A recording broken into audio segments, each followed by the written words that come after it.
Siapa beriman dengan Allah dan hari akhirat, cakap baik-baik. Cakap benda elok. Au liyasmut. Kalau tak ada benda elok nak bercakap, diam. Diam ni, oh tuan-tuan, orang putih kata silent is gold. Orang putih kata silent is gold.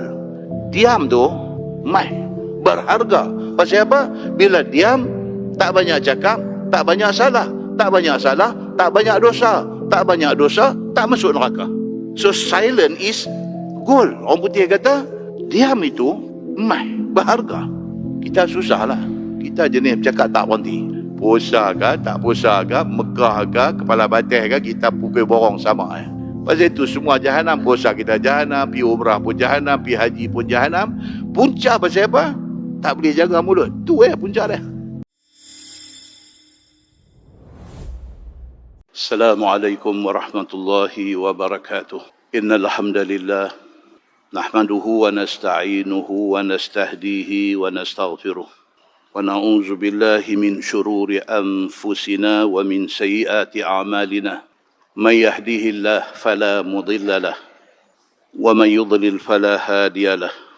Asyhadu an la ilaha illallah wahdahu la syarika lahu wa asyhadu anna Muhammadan abduhu wa rasuluh. Wa nusalli wa nusallim ala hadzal nabiyil karim sayyidil mursalin wa ala alihi wa sahbihi ajma'in. Amma ba'd. Ayyuhal mu'minun ittaqullah. Usikum wa iyaya bitaqwallah. Faqad fazal muttaqun. Muslimin dan muslimat, mudah-mudahan dirahmati Allah Subhanahu wa taala. Di dalam sebuah hadis an Anas bin Malik radhiyallahu anhu qala qala Rasulullah sallallahu alaihi wasallam la taqumu as-sa'ah hatta yataqarraba az-zaman fatakunu as-sanatu kasyahri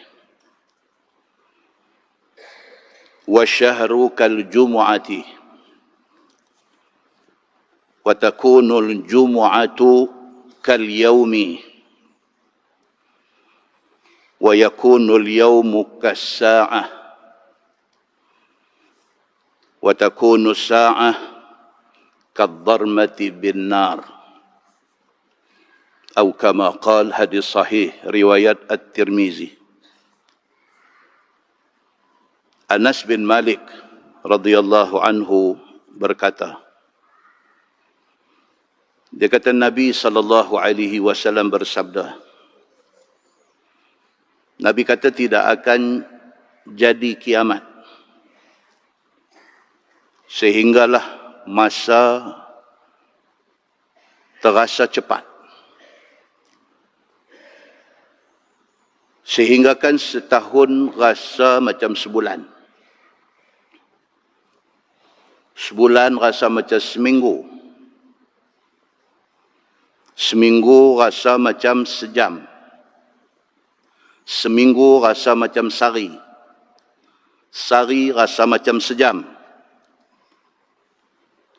Wa takunu as-sa'ah kadh-dharmati fin-nar. 1 jam rasa macam sekali percik api. Tuan-tuan muslimin dan muslimat yang dirahmati Allah sekalian. Saya dah baca hadis ni dah tak tahu berpuluh kali lah. Malam ni kita baca lagi. Dalam syarah hadis ni,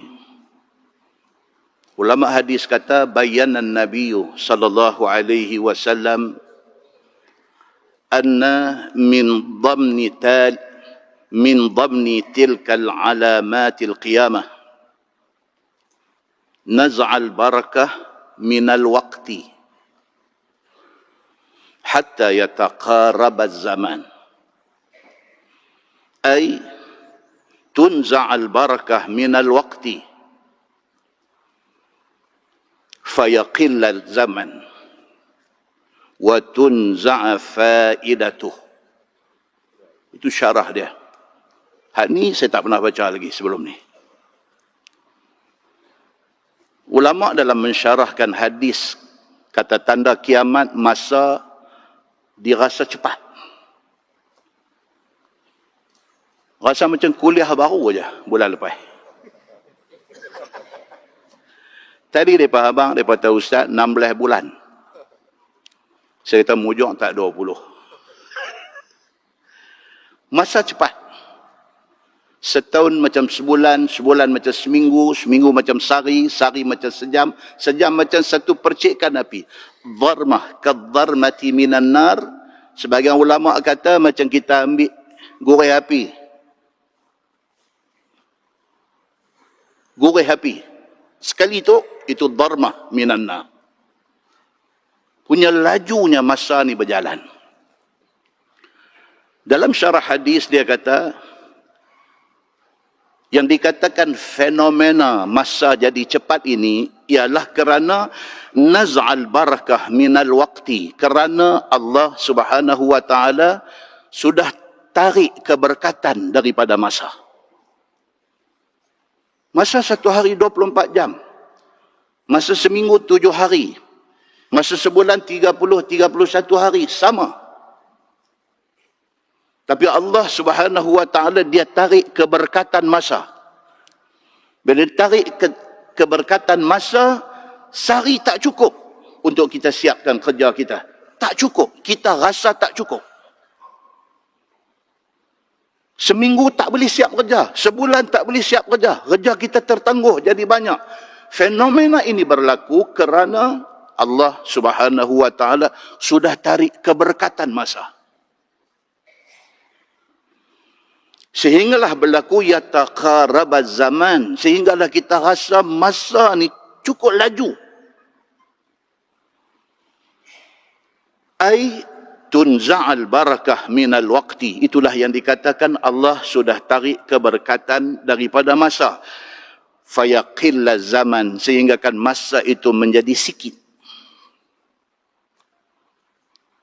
Saya dah tengok mukadimah nak baca, nak cakap malam ni dengan kitab. Saya lagi nak baca sikit cerita pasal Ramadan. Saya dengar pukul 9 tak boleh siap. Tuan-tuan sakitlah malam ni. Pasal apa? Pasal masa itu laju. Konten yang kita cadang nak bagi malam ni rasa dia tak boleh nak fit masuk dalam masa 1.5 hour. Tak boleh. Pasal apa? Pasal masa tu sudah jadi sikit.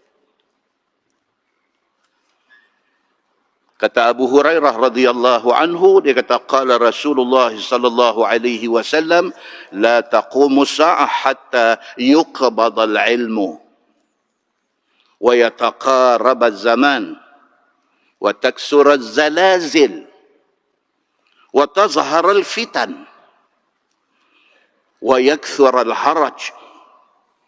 Qala Abu Hurairah al-haraj ayyuma huwa ya Rasulullah?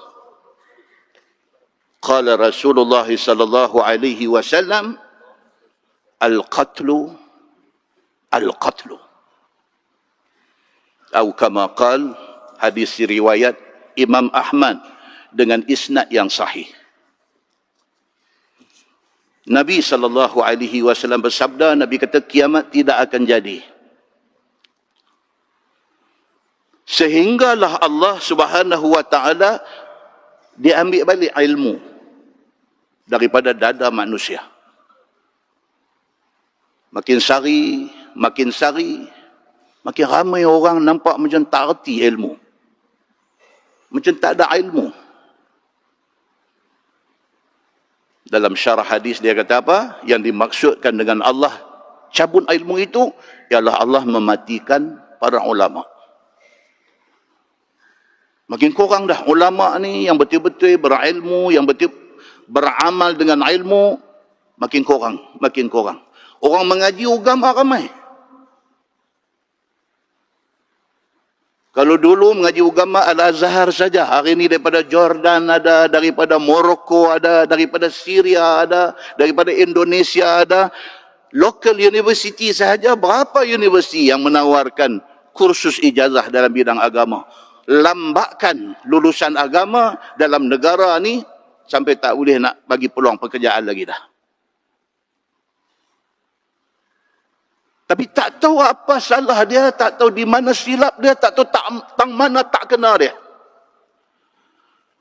Tuan-tuan pilih masjid mana pun yang ada, bukan dalam Pulau Pinang, di mana-mana sahaja. 30 hari sebulan, 30 malam ada kuliah. Itu masjid. Belum kira bawah masjid ada 7 surau. Surau pun kalut juga duk buat pengajian. Yang akhirnya apa? Masjid ada 20 orang, surau ada 15 orang. Punya mengaji ini, punya nak mengaji ini. Habang tang mana pi, habang tang mana sampai. Tapi kita tengok realiti di dalam masyarakat, nampak tak erti agama ni makin duk menjadi-jadi. Allah Subhanahu wa taala sudah tarik. Dia sudah tarik ilmu daripada dada manusia. Kata Nabi SAW, kiamat tidak akan jadi sehinggalah kamu tengok fenomena ini. Kamu tengok orang belajar agama tapi tak hati. Wa yataqarrabat zaman, masa laju, masa duk spin, laju. Wa taksurat zalazil, dan semakin banyak al-zalazil. Zalazil ni daripada zilzal. Tuan-tuan baca Quran, inna anzalnahu fi lailatul qadr wa ma adraka ma lailatul, bukan ayat iza zulzilatil ardu zilzalaha. Zulzila asal maksud zilzal ataupun plural dia zalazil ini, asal maksud dia ialah earthquake, gempa bumi. Itu asal dia. Tapi dalam konteks hadis yang kita baca ni, ulama hadis kata bukan maksud gempa bumi, tetapi maksud dia apa? Kekacauan yang berlaku di dalam masyarakat. Semakin banyak zalazil, semakin banyak zilzal, semakin banyak kekacauan, huru-hara, kelam kabut, tenggelam punca, tak tahu nak ikut yang mana. Wa tazharal fitan, fitnah semakin menunjukkan rupa. Segala macam fitnah duk jadi dalam masyarakat kita hari ini. Politician, ahli politik sibuk dengan berebut kuasa.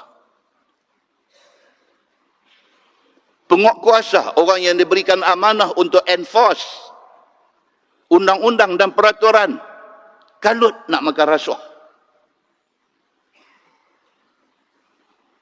Ahli ilmu, alim ulama, sibuk nak tunjuk pandai. Dia ni cakap, dia ni nak ulah, dia ni cakap, dia ni nak ulah. Masing-masing nak tunjuk pandai.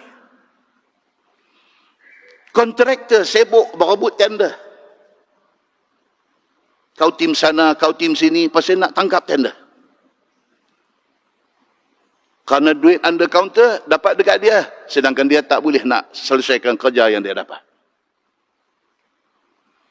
Businessman sibuk duk kira untung rugi. Sibuk duk kira untung rugi ni, kalau macam mana kita nak kena penaik tang mana, kita nak pelari tang mana, kita nak kena tambah tang mana. Sibuk. Orang ramai sibuk dengan cerita aib orang. Ni kak makcik-makcik duduk di rumah ni duduk cerita aib orang, cerita hal orang tu, cerita hal orang ni. Sibuk mengembangkan fitnah. Orang susah, orang miskin, sibuk duk fikir macam mana nak jadi kaya. Itu fitnah yang berlaku di dalam masyarakat, dan itulah realiti hari ini. Kata Nabi SAW, wa yakthural haraj. Nabi kata, dan kiamat tidak akan jadi sehinggalah berlaku al-haraj. Banyak berlaku al-haraj. Ha rajim. Ha simpui. Ha rajim, haraj. Abu Hurairah radhiyallahu anhu bila dengar Nabi kata akan banyak berlaku haraj, Abu Hurairah kata, al-haraj ya Rasulullah, apa itu haraj? Qala Nabi sallallahu alaihi wasallam, al-qatlu. Nabi kata haraj itu ialah pembunuhan demi pembunuhan. Tadi seorang bawa pergi mahkamah, dia lostang, bunuh mak. Dia bukan cerita pecah masuk rumah orang, tuan rumah jaga, dia tikam. Bukan setakat itu saja. Bukan cerita dia pergi samun orang di tengah jalan, kawan tu lawan, dia bunuh. Bukan setakat itu saja. Anak bunuh mak. Kemarin satu sahabat hantar satu video di Mesir. Perbicaraan mahkamah, kes jenayah, kes satu anak bunuh mak di Mesir. Video 2 minit lebih sikit aja. Cerita hakim baca dia punya keputusan. Tuan-tuan, Arab Mesir. Anak masih student di Universiti Al-Azhar. Bidang pengajian Islam. Mak yang dia bunuh tu hafaz 30 Quran. 30 juzuk Quran. Mak dia ni seorang hafizah, hafal Quran. Dia bunuh mak dia. Nanti saya bagi dekat kawan-kawan kita yang duk rakam ni, video tu tuan-tuan tengok. Hakim cakap Arab tapi dia ada bahasa Inggeris di bawah tu. Sebelum dia jatuh hukum, hakim dia kata apa? Izinkan saya nak baca ayat Al-Quran. Hakim baca, A'udzubillahi minasyaitanirrajim. Wa qada rabbuka alla ta'budu illa iyyah. Wa bil walidaini ihsana.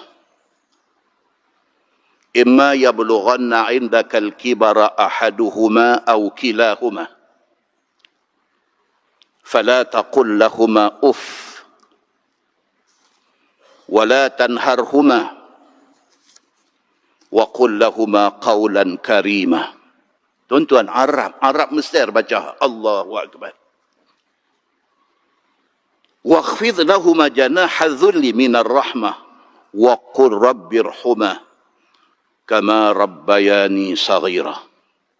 Hakim baca surah Al-Isra ayat 23 24. Allah kata, dan Tuhanmu telah memerintahkan kamu supaya jangan sembah lain daripada Allah. Wa bil walidaini ihsana, dan dengan dua mak ayah ni buat baik. Ulama tafsir kata apa? Ayat tu Allah sebut perintah suruh manusia ni sembah Allah, suruh buat baik dengan mak pak. Buh dalam satu ayat. Menunjuk kata apa? Menunjuk kata perintah suruh anak-anak jaga mak bapak ni sama besar dengan perintah taat Allah. Tuhan kata, imma yablughanna 'indakal kibara ahaduhuma aw kilahuma. Kalau mak ayah hang seorang atau dua-dua sekali sudah tua, fala taqul lahuma uff. Kata pun tak boleh. Tak kira lah ayah tua ke, mak tua ke, dua-dua tua ke, kita sebagai anak ni, nak kata pun tak boleh. Respect ni kena sampai tahap tu. Pun tak boleh kata. Wala tanharhuma. Apatah lagi hang nak jerakah dia. Tak boleh. Wa qul lahuma qawlan karimah. Tuhan kata apa? Cakap elok-elok dengan mak bapak. Hakim baca ayat 23, 24 surah Al-Isra. Baca di depan budak Al-Azhar ni mengaji syariah ke Usuluddin tak tahu ni. Baca. Hakim kata apa dekat dia? Ya Taha. Nama budak tu Taha. Kamu student fakulti Islam. Hakim kata. Kamu student fakulti Islam. Kamu belajar tentang perintah Allah suruh buat baik kepada ibu bapa. Tapi hari ini kamu sudah buat satu jenayah. Yang jenayah kamu buat itu boleh menggegarkan langit dan bumi. Hakim kata macam tu. Kamu sudah bunuh satu orang. Yang orang itu tidak ada salah apa kepada kamu. Dia mak kamu. Mak kamu seorang hafizah Al-Quran. Mak kamu hafal Quran. Mak yang mengandungkan kamu 9 bulan lebih. Dia mengandungkan kamu wahnan ala wahnin. Dalam keadaan badan dia lemah, semakin lemah. Kamu cekik mak kamu, hakim kata. Kamu cekik mak kamu sampai mati dia.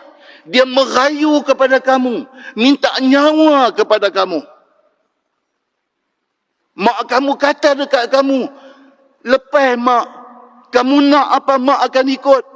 Tapi kamu tak dengar cakap mak kamu. Kamu bunuh dia. Kamu pergi kambuih mayat dia tanpa pengetahuan siapa-siapa. Kamu mengaji agama. Kamu lulusan Al-Azhar. Kamu khianati dia. Yang sepatutnya kamu kena sayang dia. Dia mak kamu, dia lahirkan kamu, dia besarkan kamu, dia ajak kamu daripada merangkak sampai boleh berjalan, sampai jadi macam kamu hari ini. Kamu bunuh dia. Hakim dia kata lagu tu. Muslimin dan muslimat yang dirahmati Allah sekalian. Punca apa? Punca pasal kamu nak menikah dengan satu perempuan, mak kamu tak setuju. Itu saja. Dan nanti saya bagi video tu, tuan-tuan tengok. Allahu Akbar. Ni, hak bunuh mak ni, janggut cantik. Al-Azhar. Tuan-tuan, muslimin dan muslimat yang dirahmati Allah sekalian. Itulah yang dimaksudkan oleh hadis Nabi sallallahu alaihi wasallam, kata kiamat tidak akan jadi sehingga jadi zalazil, jadi huru-hara kekacauan. Bahkan kemuncak dia jadi al-haraj, jadi pembunuhan demi pembunuhan. Muslimin dan muslimat yang dirahmati Allah sekalian. Fitnah agama, ajaran sesat. Pemikiran yang bercelaru tentang agama. Fitnah dalam masyarakat, maksiat berleluasa.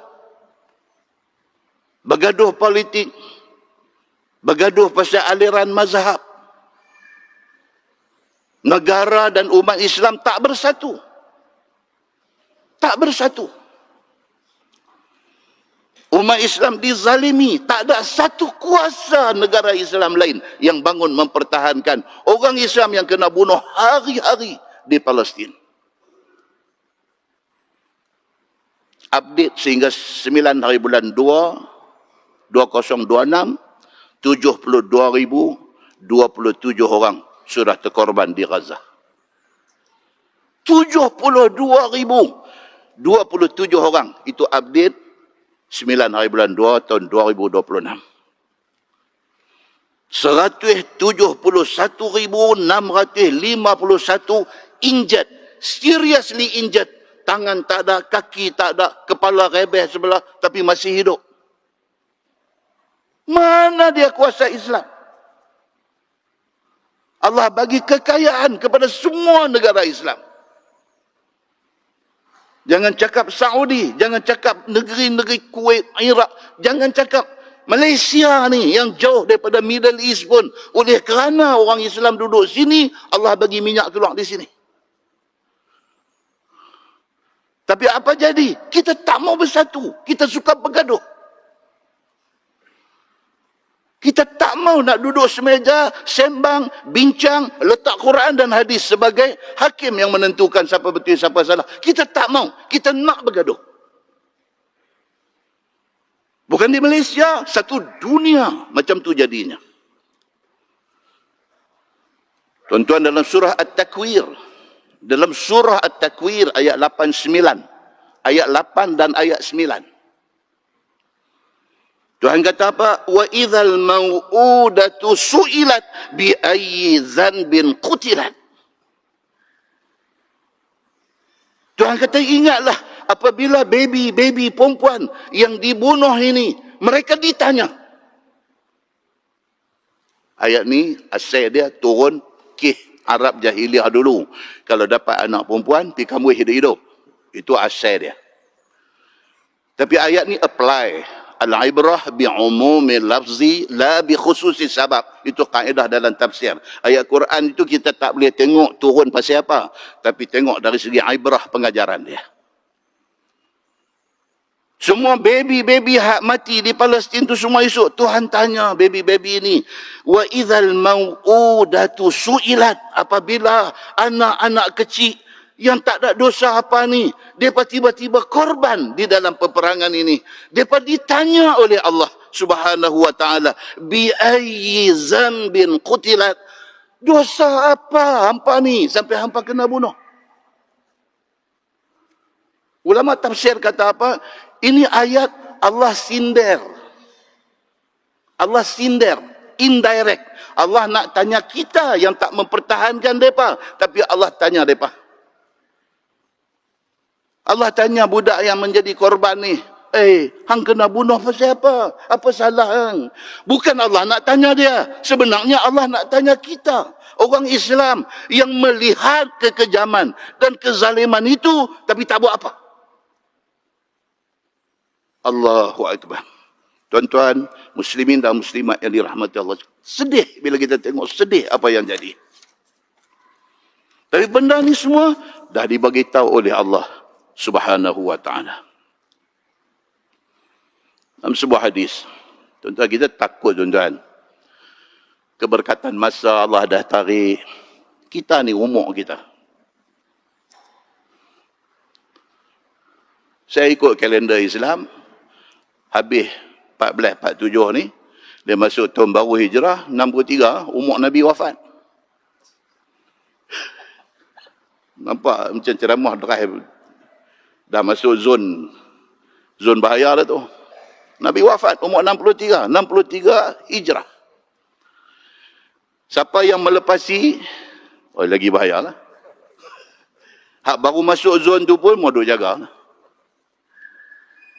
Jadi Pak Haji Ibrahim daripada Masjid Bertamidah salam saya, dia kata saya dia nak kena balik masjid dia. Malam ni ada mayat. Saya kata siapa dia meninggal? Budak muda umur 31. Tuan-tuan, dia tak nanti kita 71, dia tak nanti kita 81. At any time, you kena ready. Kita dah tahu umur Allah bagi kat kita lah ni umur ni berkat ke tak dekat kita? Kita tak tahu. Hadis riwayat daripada Abi Bakrah radhiyallahu an. Dia kata, anna rajulan qala ya Rasulullah ayyun nasi khair?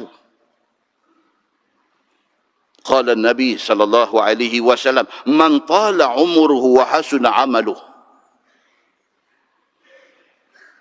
Qala Abu Hurairah, fa ayyun nasi syarrun? Qala Nabi sallallahu alaihi wasallam, man tala umruhu wa sa'a amaluhu.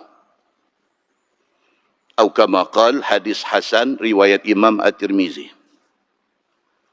Kata Abi Bakrah, satu laki-laki sudah tanya Nabi sallallahu alaihi wasallam,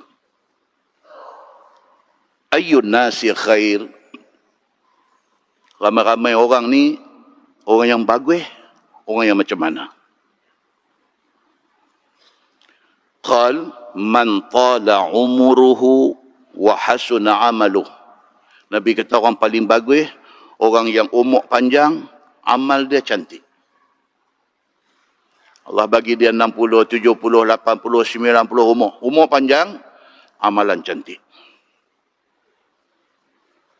Abu Hurairah kata, fa ayyun nasi syarrun? Orang hak tak bagus, orang macam mana? Nabi kata, man tala umuruh wa sa'a amal. Hak tak bagus, Allah bagi umur panjang, amalan dia Allahu Akbar, tak cantik. Tuan-tuan, berkat kau umur yang Allah bagi kat kita ni. Seorang Arab, dia kalau jumpa, dia kata, Allah yubarik fik. Doa berkat tu. Barakallahu fik. Allah yubarik fik. Itu doa. Allah berkati hang, Allah berkati hang. Penting, tuan-tuan. Keberkatan ni penting. Apa tanda, kata umur berkat ni, apa tanda dia? Ulama kata, urusan dunia dan urusan akhirat kita beres. Berkat itu ialah Allah bagi kat kita umur, urusan kerja kita beres. Kalau kita kerja office, beres. Kerja office kita tak ada yang tertangguh, tak ada yang delay, tak ada. Semua cantik. Kalau kita buat bisnes, kita buat sungguh-sungguh. Bisnes kita berjaya. Dari segi dunia. Dari segi akhiratnya apa dia? Kita dalam, tak kira kita dengan kerajaan ke, kita private sector ke, kita kerja sendiri ke apa ke, semayang priority. Semayang doa dalam kepala kita. Itu priority. Tak mau letakkan sembahyang ini secondary, tak mau letak sembahyang ini last, tak mau. Sembahyang priority. Ada satu kawan, dia polis pangkat besar lah. Pencen lah. Dia abang kat saya lah. Dia kata, Ustaz, saja nak share dengan Ustaz. Dia kata, bukan saya, dia kata, daripada umur 40. Saya sembahyang duha, saya tak pernah tinggal. Daripada umur saya 40. Saya sembahyang duha, saya tak pernah tinggal. Daripada saya start buat tu, saya berjanji dengan diri saya sendiri, aku takkan tinggal sembahyang duha ni. Kadang-kadang bila mai dia kata ada event, ada function yang melibatkan orang besar dan apa semua, dan dia pula, I will find the time untuk duha. Saya akan cari juga, kok mana pun, dia kata. Ustaz, dia kata, benda ni you nak buat tak buat itu Saya ambil siap-siap ayat semayang daripada rumah ni, pakai full uniform ke apa, macam mana pun. Ustaz, dia kata kat saya, Ustaz, dia kata, duha ni daripada start pukul 8 sampai 15 minit sebelum masuk zuhur, you nak bagi excuse apa, tak mau buat, dia kata. You nak bagi excuse apa? Event apa, majlis apa ni yang sampai masa panjang tu tak boleh nak buat. Duha 2 rakaat dia. Saya cerita ni nak share, dia kata, saya nak share. Alhamdulillah, sampai hari saya pencen, saya tak tinggal benda tu. Saya dua ada sini ke, saya pergi overseas ke, saya kerja, saya apa pun. Dalam office, satu corner untuk tempat semayang. Satu corner, siap lah. Staff luar tahu dah pukul berapa saya nanti semayang tuan tu. Kadang-kadang staff pula tolong remind. Dia kata, bos, duha dah ni. Staff remind. Walaupun staff tu tak buat. Tuan-tuan, benda agama ni, nak buat ke tak mau buat? Yang tu Jangan bagi excuse. Jangan tunjuk orang tu orang ni. Jangan kata ke orang tu macam tu. Kata ke orang. Jangan. Kita buat ke kita tak buat? Benda kita tahu. Muslimin dan muslimat ini rahmati Allah sekalian. Berkat ni apa dia? Berkat ni, kita matilah pahala duk mai lagi. Itu berkat. Matilah tuan-tuan. Matilah ilmu yang kita pernah share dengan siapa-siapa. Orang tu duk amalkan ilmu tu. Yang punca daripada kita. Jalan. Kita duduk dalam kubur. 30 tahun dah. Benda tu duduk jalan. Meter jalan lagi. Harta yang kita wakaf, yang kita infak, yang kita buat untuk tujuan-tujuan kebaikan ni. Selagi mana orang duk guna. Duduk dalam kubur. 30 tahun dah. Pahala duduk jalan. Anak-anak yang masa kita hidup dulu ni, kita jaga mereka, kita atok mereka, kita make sure mereka semayang tak tinggal, kita bagi apa yang patut dekat mereka. Mereka ni, kita dah mati 30 tahun dah, mereka duk buat lagi. Hak mereka buat tu, asuhan kita. Jalan. Dia sampai di Mekah buat haji, sampai di Mekah buat umrah, dia angkat satu tangan minta, Ya Allah, kasihanilah mak dengan ayah aku. Allahu Akbar, tuan-tuan. Allah saja tahu apa yang kita bahagia kita di dalam kubur tu. Contoh klasik apa dia? Imam An-Nawawi. Imam Nawawi rahimahullahu ta'ala. Meninggal umur 44. Imam Nawawi umur 44 dah meninggal. Dia meninggal bila? Tahun 676 Hijrah dulu. Dah ada 749 tahun dah dia meninggal. Tuan-tuan, sampai hari ini kitab Syarah Muslim, syarah kepada hadis Sahih Muslim, dia tulis kitab syarah Sahih Muslim tu sampai hari ni ulama dunia duk buka baca. Sampai hari ni. Ulama besar mana pun yang duk ada dalam dunia ni duk buka baca apa yang ditinggalkan oleh Imam Nawawi rahimahullahu taala. Riyadhus Salihin, tuan-tuan pernah dengar nama kitab Riyadhus Salihin? Itu adalah karya yang ditinggal oleh Imam Nawawi.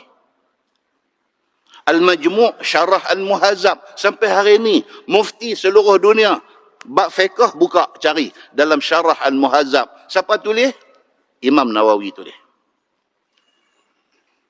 Matan Arba'in, hadis 40, Imam Nawawi.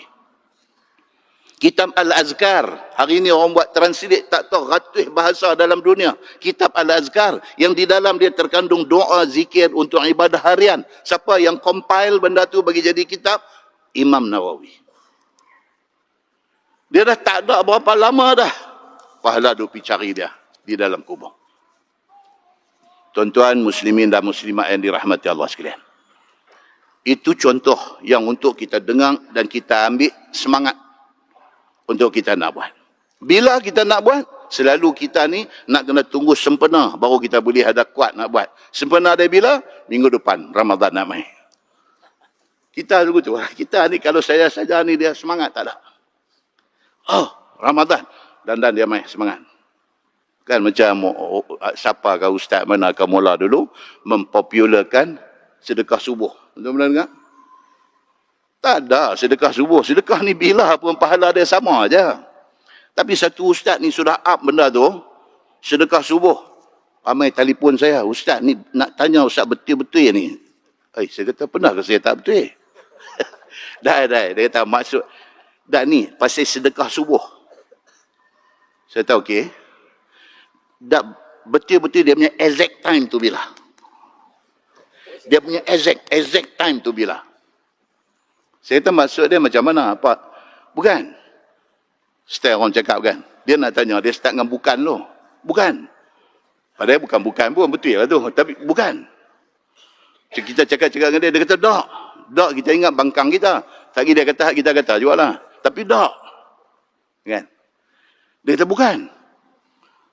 Okey, sedekah subuh, okey lah. Sedekah subuh. Dia kata, tapi betul-betul tu. Macam saya pergi masjid sembahyang subuh. Dia kata. Saya sampai tu tak bang lagi, tak masuk lagi waktu subuh. Kalau masa tu saya bubuh duit dalam tabung masjid tu kira masuk kan dalam sedekah subuh. Dia dikalut. Dia kata kalau nak tunggu masuk waktu subuh apa lagi kita sembahyang subuh apa semua. Lah ustaz biasalah orang tua kadang kali-kali pakai kasut balik terlupa nak buah pula. Miss lah dia kata. Dah sampai kedai roti canai dah, bini kata tadi buah dia tak buah nak mai payah suruh pula. Dah betul-betul exact time tu bila. Saya kata hang bagi bila apa pahala dia sama aja. Dah habis tu dia kata yang duk kata sedekah subuh saja dia kata. Lain dia bagi semangat seorang bagi duit. Dia kata lah. Kan? Jadi setengah ustaz dia nak kutip dia kata apa? Sempena dengan hari Jumaat pengulu segala hari ini. Saya melancarkan kutipan derma Jumaat. Apa hari lain pun kalau bagi sama saja. Tapi nak ambil sempena tu. Okey? Sama lah dengan Ramadan. Kita ni tak ada tu. Semangat nak buat tu tak ada. Pasal nak tunggu. Bila? Ramadan. Nabi kata apa? Dalam sebuah hadis riwayat Abi Hurairah radhiyallahu an. Dia kata anna Rasulullah sallallahu alaihi wasallam kana yaqul as-salawatul khams wal jumu'ah ila al-jumu'ah wa Ramadan ila Ramadan mukaffiratun ma bainahunna idza jtanabal kaba'ir. Atau kama qal hadis sahih riwayat Imam Muslim. Nabi SAW kata as-salawatul khams. Sembahyang 5 waktu. Subuh, zuhur, asar, maghrib, isya. Jumaah dengan Jumaah. Hari Jumaat ni dengan Jumaat nak mai. Jumaat dengan Jumaat lagi satu. Ramadan ila Ramadan. Ramadan ni dengan Ramadan macam tu. Mukaffiratun ma bainahunna. Nabi kata apa?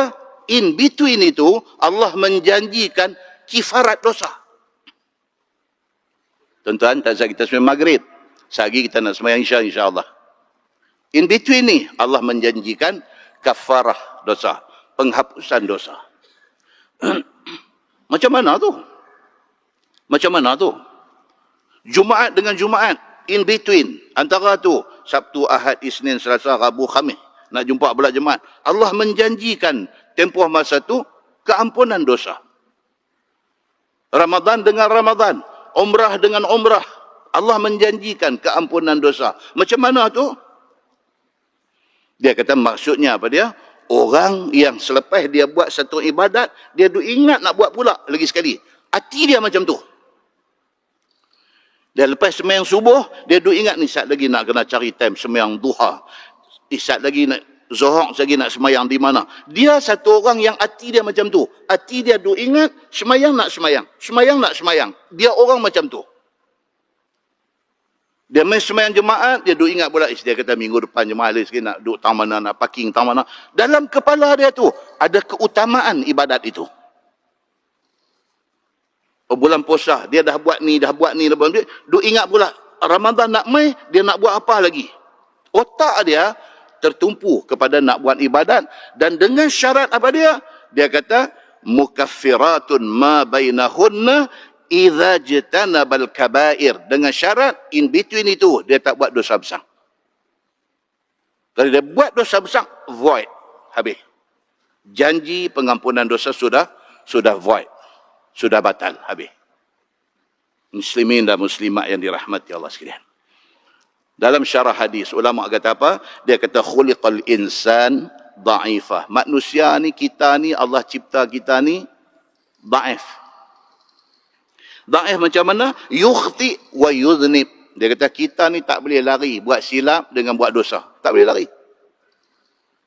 Teruk dengan ringan. Besar dengan kecil. Tak boleh lari. Jadilah ulama besar mana pun, ada hari dia akan buat silap. Pasal apa? Pasal manusia. Pasal apa? Pasal manusia itu lemah. Tak boleh lari. Yaghlibuhu syaitan wan nafs. Manusia sentiasa akan dikalahkan, ditewaskan oleh syaitan dan nafsu. Dia akan main. Dia akan main. Sahabat Nabi, kan? Tuan-tuan, kita dah baca hadis tu berapa kali dah. Sahabat Nabi nama Hanzalah. Bila dia attend majlis Nabi, dia duduk dengar Nabi cakap ni, Allahu Akbar. Hati ni macam diramai. Dia rasa dia punya dosa, dia rasa dia punya kesalahan, dia rasa dia ni apalah dia ni. Macam tu. Tapi bila balik rumah, duduk dengan anak, dengan bini, duduk berseronok, lupa habis apa hak Nabi abang. Satu hari Hanzalah ni apa? Dia jadi raflah. Dia jadi raflah. Dia pergi jumpa Nabi SAW. Dia kata, nafaqah Hanzalah. Dia kata, Hanzalah ni munafik. Dia kata, Nabi kata, saya cakap macam tu. Dia kata, saya bila duduk dalam majlis tuan, saya okey. Tapi bila balik rumah, habis semua hilang. Saya ni munafik. Dia kata, tak betul. Sekali lain, saya karut saya ni. Dia kata. Dia ada ingat macam tu. Kita okey setiap. Tak ada apa. Kita tak pernah rasa kita salah, kita tak pernah rasa kita berdosa, tak pernah. Yang kita tahu orang salah, orang berdosa. Kita tengok satu orang, kita hukum dia pada ujung rambut sampai ujung kaki, semua tak betul dia. Tuan-tuan, orang kata apa? Kita nampak salah dia, tapi kita tidak nampak taubat dia di malam hari. Kita nampak salah dia, kita jajar kat orang kesalahan dia, kita malukan dia, kita aibkan dia, kita jadi semua orang pandang rendah dekat dia. Tapi hak kita tak nampak apa dia? Hak kita tak nampak taubat dia di malam hari. Dia bangkit, dia tahajud, dia bermunajat kepada Allah, air mata dia keluar minta ampun kepada Allah. Hak tu kita tak nampak. Hak kita nampak tu, kita hukum dia ujung rambut sampai ujung kaki. Tak ada reserve. Dan puas hati kita bila kita boleh jatuhkan dia macam tu. Puas hati kita. Siapa kita? Sampai macam tu kita nak hukum dia. Muslimin dan muslimat yang dirahmati Allah sekalian. Khuliqal insanu dha'ifa. Manusia memang Allah ciptakan lemah. Yukhti wa yudhnib. Buat salah, buat dosa. Wa yaghlibuhu syaitan wan nafs. Selalu kalah dengan nafsu dan dengan syaitan. Wa qad ja'ala Allah Ta'ala lahu umuran tukaffiru sayiat. Maka Allah jadikan beberapa benda untuk mengkifaratkan dosa. Apa yang Allah buat untuk kifaratkan dosa? Allah buat bulan Ramadan. Ini bulan untuk kita lebih kembali kepada Allah. Kita manfaatkan Ramadan ini dengan bertaubat, dengan melipat gandakan ibadat kita kepada Allah Subhanahu wa Ta'ala. Tuan-tuan, kita ni running out of time, dia kata. Masa kita ni, kita tak tahu tinggal banyak mana, tapi sudah tentu lebih pendek daripada hak pakai dah. Satu orang dia ambil ceramah, tuan-tuan. Dia bawa tali tu yang tailor duk sukat nak buat baju seluar tu. Tali tip tu. Yang kat. Tuan-tuan tengok ni apa dia? Kita tahu dia ni jadi tailor pula lah. Dah. Dia kata inilah ibaratnya, dia kata hayat kita. Daripada nombor 1 sampai nombor berapa? Ada sampai nombor 60, ada sampai nombor 70, ada sampai nombor 80. Ini ibarat hayat kita. Tuan-tuan, kita duduk tang mana lah ni, dia kata. Tengok, tu dia, 65 umur. Tali 70 65 kita dah pakai lah umur kita. Kita tak tahu, baki tinggal 5 kita tak tahu. Tapi itulah hayat kita. Mungkin tinggal 5 saja lagi. Tuan-tuan, kita ni apa dia? Running out of time. Masa kita ni dah sangat-sangat suntuk. Bukan masa dah untuk kita nak berseronok, bergelak-gelak sampai nak lupa kepada Allah Subhanahu wa Ta'ala. Bukan dia masa dia.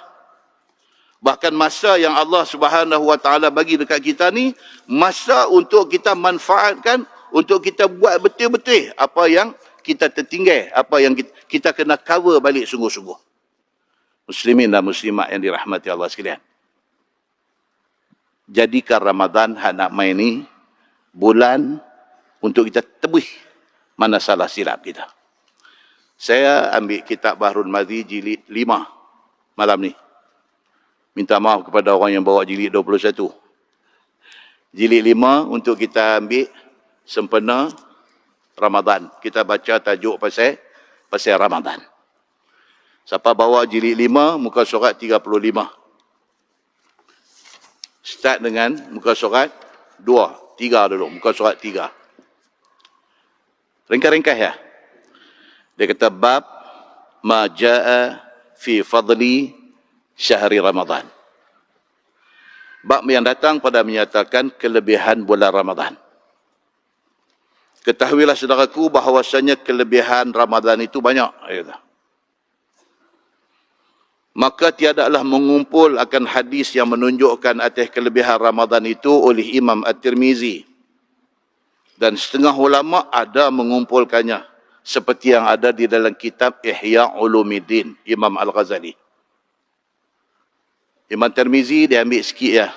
Tapi dia kata nak baca panjang cerita pasal Ramadan ni, buka kitab Ihya Ulumuddin yang ditulis oleh Imam Al-Ghazali.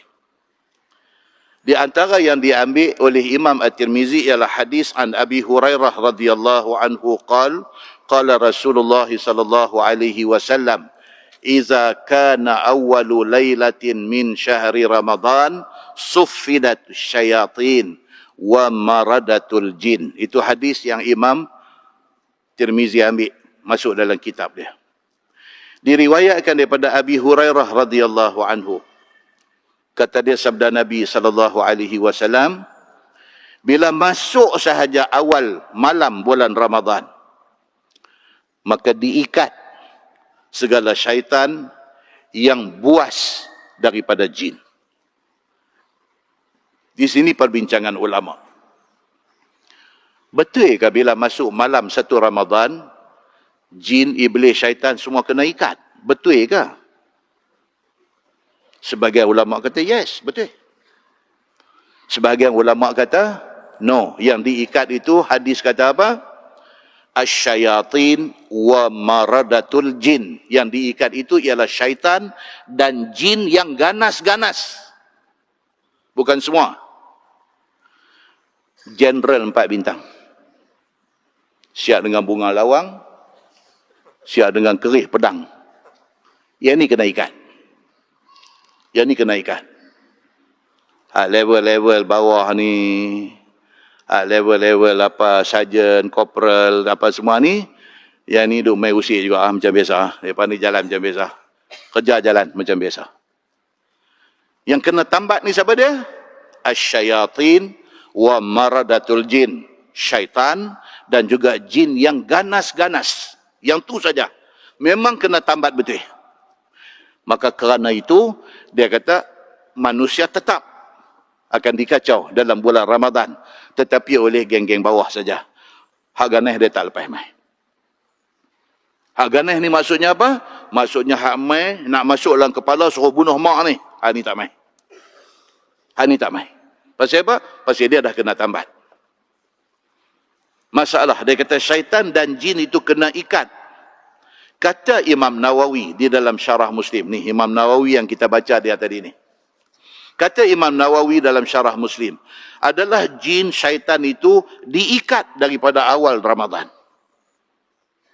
Hari Khamis minggu depan insyaAllah puasa. Hari Rabu malam tu kena lepas ni. Kenalah. Angkut pakai pi apa semua tambat. Sebulan nampak 2 tahun ni. Ditahan reman.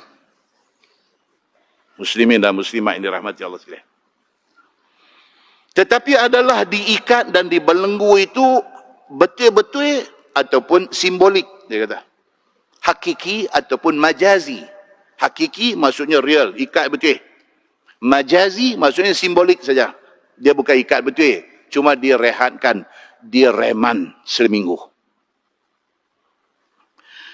Telah berkata Imam Nawawi, telah berkata Al-Qadhi Iyad rahimahullahu ta'ala, diandaikan Allah subhanahu wa ta'ala ikat jin syaitan itu dengan rantai, dengan sebenarnya, dengan betul-betul. Satu pendapat kata ikat sungguh.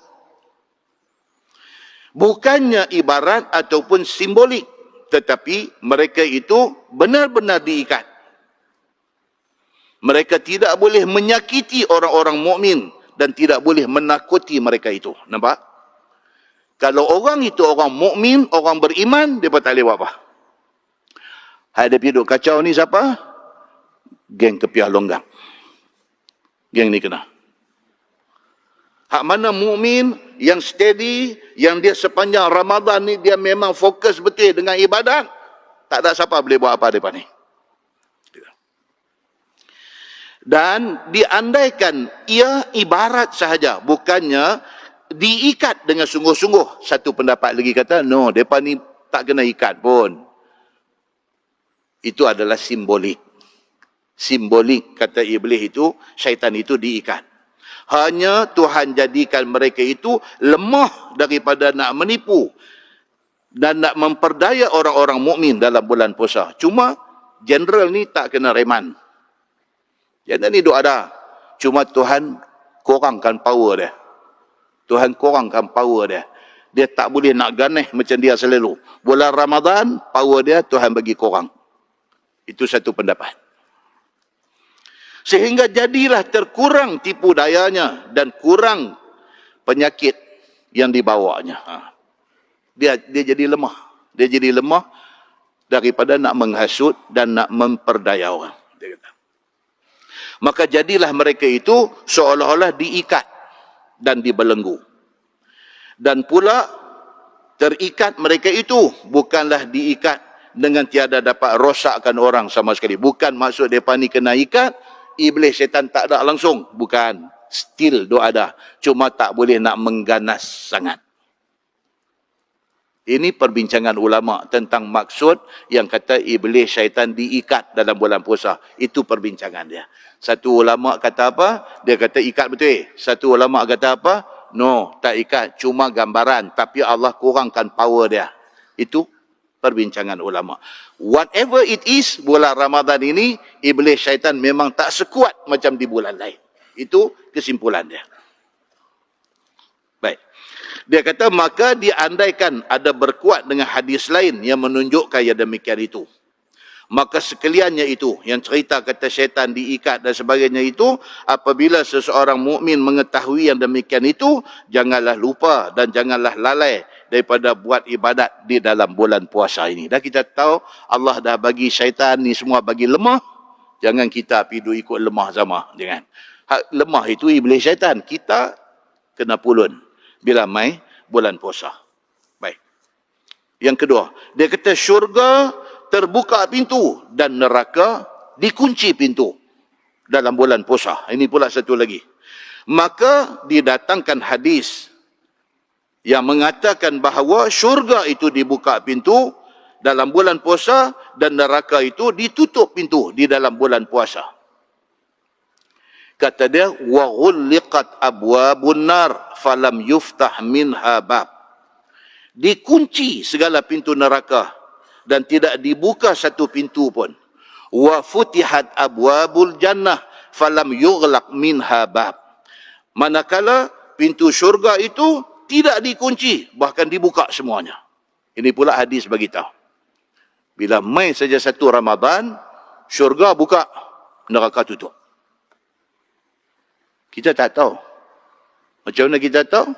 Hadis Nabi bagi tahu. Mana kita tahu syurga duk buka pintu ke duk tutup pintu? Kita tak tahu. Tapi kita tahu ni macam mana? Nabi bagi tahu. Nak habangnya apa? Tumpang pintu syurga buka ni. Gelut sikit. Double usaha kita untuk masuk syurga. Dah tumpang Allah tutup pintu neraka ni, kita tak mau duk buat benda yang boleh membawa kita ke neraka. Tu. Baik, masalah dia kata. Seruan yang kedengaran bila tibanya bulan puasa, dia kata. Bila mai saja bulan puasa, Allah suruh malaikat seru di langit. Kita tak tahu. Pasal apa? Pasal kita tak dengar. Habis itu yang kita tahu macam mana? Nabi bagi tahu dalam hadis dia. Maka dalam bulan puasa itu ada seruan yang kita tidak dengar. Tetapi dikhabarkan kepada kita yang menunjukkan Allah Subhanahu wa taala memerintahkan malaikat menyeru sehinggalah kita dapat tahu. Iaitu diwakilkan Allah akan malaikatnya menyeru pada tiap-tiap malam bulan puasa. Memanggil hambanya supaya berbuat taat dan menjauhkan mereka daripada buat maksiat. Suara tu duk bunyi. Kita tak tahu. Banyak tak banyak tuan-tuan benda yang duk bunyi yang kita tak tahu. Kita duk baca hadis cerita bila orang mati, bila mayat dibubuh atas pengusung. Zaman lah tak pengusung, buat dalam van. Mayat buat dalam van. Hadis bagi tahu apa? Mayat ni, bila dibubuh dia dalam van, mayat tu cakap. Hadis kata, فَإِنْ كَانَتْ صَالِحَةً. Kalau mayat tu orang baik, فَقَالَتْ قَدِّمُونِي قَدِّمُونِي. Mayat kata apa? Cepatkan aku. Cepatkan aku. Mayat tu cakap. Kita tak dengar. Kalau dengar, tak ada siapa nak bawa van mayat. Kalau dengar, bunyi belakang. Qaddimuni, qaddimuni. Dia kata ni leceh macam cerita ni. Atau tengok van dia tinggal tengah jalan, dia dah tak ada lah.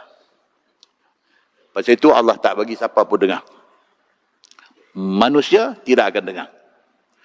Tapi suara tu ada. Allah tutup dengan hijab. Manusia tak dengar. Habis kita tahu macam mana? Nabi bagi tahu. Sebaliknya, Nabi kata, wa in kanat ghaira salihah. Kalau sekiranya mayat tu orang tak baik. Bila ambil saja daripada rumah dia, buah dalam van, nak bawa main masjid, nak mandi, nak kapan untuk nak urusan sembahyang dan ke bumi. Bila ambil saja bubuh, qalat. Dia cakap. Dia kata, ya wailaha, aina yazhabuna biha. Dia kata, celaka betul hampa ni. Hampa nak bawa aku pergi mana? Cakap. Dia kalau boleh, nak lambat. Tak mau cepat masuk kubur. Pasal apa? Dalam tu lagi besar masalah nanti duk tunggu dia. Mayat tu cakap. Dia kata, ya wailaha. Apa punya celaka ni? Dia kata, aina yazhabu nabiha. Ni mereka nak bawa aku pergi mana ni? Cakap. Sama juga apa yang berlaku pada zaman Nabi Allah Sulaiman alaihi salam. Tuan-tuan, kita duk baca Quran surah An-Naml. Surah semut. Nabi Sulaiman naik kuda dengan pasukan tentera dia. Tiba-tiba Sulaiman dengar. Nabi Sulaiman dengar. Parlimen lain tak dengar. Nabi Sulaiman sudah dengar. Dengan kuda. Kuda ni duk jalan. Duk. Nabi Sulaiman dengar. Apa dia? Hatta idza atau ala wadin namli qalat namlah ya ayyuhan namlu udkhulu masakinakum la yahtimannakum Sulaiman wa junuduhu wa hum la yash'urun. Semut cakap. Pengurusi persatuan semut sudah cakap. Apa dia kata? Dia kata ya ayyuhan namlu, wahai masyarakat semut. Presiden dia cakap, ya ayyuhan namlu, wahai masyarakat semut semua, udkhulu masakinakum, masuk dalam rumah hamba, masuk dalam rumah hamba. La yahtimannakum Sulaiman wa junuduh wa hum la yash'urun. Saat lagi Sulaiman dengan tentera dia mai, kalau hampa tak masuk dalam rumah, hampa nanti kena jijak dengan pasukan kuda dia. Cakap semut tu, Allah angkat hijab. Nabi Sulaiman dengar. Orang lain tak dengar. Nabi Sulaiman dengar. Dalam ayat 19 surah An-Naml, Tuhan kata apa? Fatabassama dhahikan min qawliha. Senyum Nabi Sulaiman dengar. Senyum.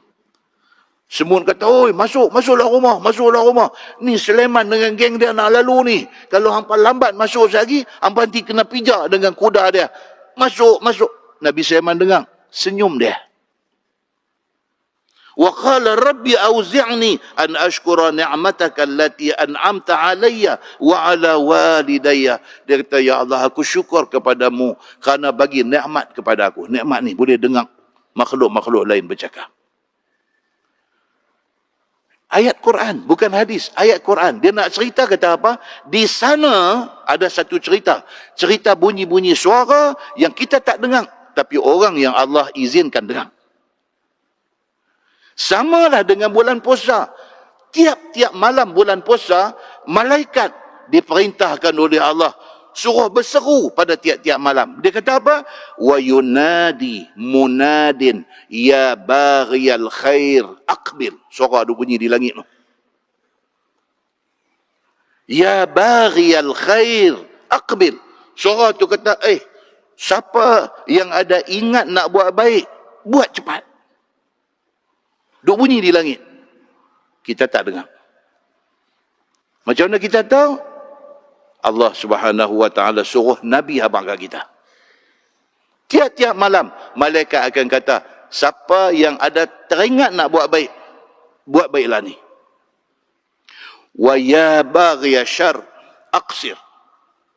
Siapa yang ada ingat nak buat jahat dalam bulan puasa ni, aqsir, stop, jangan buat. Suara tu duk bunyi. Kita tak dengar, Nabi bagi tahu dan kita dapat tahu. Dah kita dapat tahu, kita kena buat apa? Kita kena buat apa-apa kebaikan yang kita mampu buat di dalam bulan puasa ni. Baik. Kemudian dia kata apa? Pemerdekaan Allah kepada hamba-hamba dia daripada api neraka juga berlaku pada tiap-tiap malam dalam bulan puasa. Tak payah titah addendum, tak payah. Allah Subhanahu wa taala memang bagi pardon kepada hamba-hamba dia. Every night sepanjang bulan Ramadan ada sahaja orang yang terpilih untuk dapat pengampunan. Every night. Tuan baca baru ni keluar dalam news, Sultan Selangor bagi pardon pada satu budak. Kita pun baca cerita. Dia duduk dalam jail, tuan-tuan. Dia masuk jail daripada umur 14. Dia siap PhD. Dalam duduk Lanjil tu dia duduk belajar. Dia siap PhD.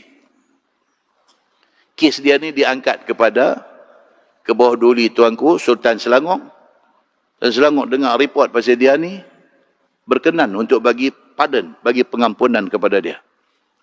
Bukan pasal dia buat PhD, tapi tengok balik kes dia. Tengok balik kes dia. Dia ni orang Sabahan. Mai ke Semenanjung ni cari kerja. Tiba-tiba kena tipu dengan orang yang bawa mai dia tu. Kena tipu. Dia dikurung dan dipaksa kerja. Tak dibayar gaji dan sebagainya. Dan nak balik ke kampung dia tak boleh. Dia dijaga sepanjang masa. Akhirnya dia dah tak boleh tahan. Dia memberontak. Dia lawan. Dia bunuh majikan dia. Tapi apabila dibicarakan, dia salah. Salah pasal dia bunuh. Habis itu, kata ni dia kena tipu. Dia kena naya. Orang janji tak betul. Dia mai, tiba-tiba dia kena kurung. Dia dipaksa kerja. Tak dibayar gaji. Itu satu bab lain. Tapi hang bunuh orang salah. Sultan bila tengok kes ni, ini budak baik. Hukuman dia dah jalan dah. Dia tunjukkan pula berkelakuan baik. Dia belajar pula dalam penjara sampai dia dapat PhD. Sultan setuju bagi pengampunan kepada dia. Bebas sepenuhnya. Dan setuju menerima menghadap dia. Tengoklah ni, saya cerita ni. Bila dia pergi di Istana Selangor, dia terekam, dia peluk Tuanku Sultan, menangis dua orang. Menangis dua orang. Muslimin dan muslimat yang dirahmati Allah sekalian. Itu baru pengampunan di atas dunia. Tuan-tuan, pengampunan akhirat, tuan-tuan. Tuan-tuan, kita nak jumpa ni berapa banyak susah lagi kalau tak kena gaya. Mati-mati, hari mati tu jumpa dah. Kita masuk kubur tu, kita tak tahu kubur kita nak jadi macam mana. Adakah dia nak jadi kubur sempit sampai berselisih tulang kena himpit? Adakah dia nak jadi satu kubur yang gelap gelemat? Ada hadis cerita Nabi SAW dalam perang Tabuk. Satu sahabat sudah mati. Nabi dengan Sayyidina Abu Bakar dengan Sayyidina Umar, 3 orang saja pergi urus pengkebumian budak ni. Nabi tak kacau orang lain, tak panggil ramai-ramai, kita tolong pergi selesaikan mayat. Nabi Sayyidina Abu Bakar, Sayyidina Umar urus mayat budak ni dan nak dikebumikan. Satu sahabat tengok daripada jauh, nampak macam cahaya api berkelip-kelip. Dia tengok apa? Dia pergi tengok Nabi, dia ada dalam liang. Korek pun Nabi korek dengan Abu Bakar dengan Sayyidina Umar korek. Nak ke bumi dah. Dia sampai tengok duk suar mayat dah. Nabi ambil mayat letak. Tuan, Nabi SAW macam ni punya orang. Selesai semua ke bumi, Nabi kata apa? Nabi kata sesungguhnya kubur ini zulmah. Nabi kata. Sesungguhnya kubur ni gelap. Asal-asal yang kata kubur ini zulmah, gelap. Tapi Allah cerahkan kubur dia ni kerana sembahyang aku kepada dia. So tuan-tuan, bila kematian ni, kalau boleh, orang baik-baik tolong pergi sembahyang mayat. Satu kawan kami lah. Dia India Muslim. Orang India betul. Tapi India Muslim. Dia main, meninggal. Balik pergi simpan di kampung dia. Di sana. Sahabat saya yang ikut pergi ni, telefon saya daripada sana. Kata, Ustaz, nak tanya satu, dia kata. Apa dia? Dan ni kawan kita ni. Okey. Duk tengok orang simpan mayat ni banyak dah. Tak pernah jumpa macam ni. Saya kata, macam mana? Dia buat apa? Dia kata, di kubur. Lepas selesai simpan, Adik dia cakap. Adik kepada si mati ni. Dia cakap. Sebelum tu masa nak semayang dia dah cakap dah sekali. Sebelum semayang mayat dia kata kepada jemaah ada ni, siapa-siapa yang ada hutang dengan abang dia, siapa-siapa yang abang dia ada hutang, tolong mai jumpa keluarga. Satu. Siapa-siapa yang ada hutang dengan abang dia, tak bayar lagi, tolong jangan semayang mayat abang dia. Hari ni yang dia nak tanya ni. Tak pernah dengar macam ni dia kata. Kalau sekiranya abang dia ada hutang, tolong mai jumpa untuk keluarga bayar. Yang tu biasa dengar. Dia kata. Dia sebaliknya. Dia kata kalau siapa yang ada hutang dengan abang dia, tapi masih belum bayar, tolong jangan sembahyang mayat abang dia. Hanya satu, dia kata nak tanya. Lagi satu, dia kata masa di Kubang. Ini kawan saya yang pergi ni. Masa di Kubang, sama juga. Dia pesan kepada hak doa ada ni semua, minta halal, minta apa-apa semua tak apa. Lepas tanam, dia kata Kubang kawasan dia tanam tu tak ada. Dia kata tak ada macam di sini. Dia kata. Saya kata tak ada macam di sini tu maksudnya apa? Tak ada lah nak buat binaan granite, batu marmar apa, tak ada.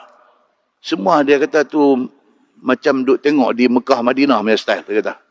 Semua tak ada binaan. Ni kawan yang pergi ni. Dia kata tak betul-betul Ustaz macam mana? Macam mana? Saya kata kira dia buat tu macam hadis Nabi cerita lah. Nabi sendiri pun zaman Nabi hidup, bila ada kematian, orang menghabaqkan Nabi, kata si fulan mati, Nabi tanya dulu. Pergi tanya keluarga dia ada berhutang tak? Yang hutang dia tak bayar lagi. Kalau jawapan mai kata, ya, dia ada ramai juga orang yang dia hutang tak bayar, Nabi tak akan sembahyangkan mayat dia. Tapi jalan, orang lain sembahyang. Nabi tak sembahyang. Itu ada satu petunjuk dalam hadis. Nabi ada buat macam tu. Jadi mungkin sahabat ni, dia ambil sempena hadis tu. Dia ambil sempena hadis tu, dia kata siapa yang ada hutang ke abang dia, dan tak bayar lagi, tu sembahyang mayat abang dia. Dia tak mau. Dia tak mau jadi masalah kepada abang dia.